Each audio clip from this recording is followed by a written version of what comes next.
పోకపోతే నాదా ఎక్క గుర్రాల పడే లేన రాజ్యం ఉన్న ఎందుకు చిన్నవైన వంటి వాడాదా చిన్నవైన కారణమే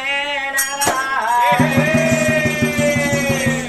నీతోనే కాక ఇంకా ఎవరితో చెప్పుకుంటానయ్యా నాద నందివర్ధన రాజా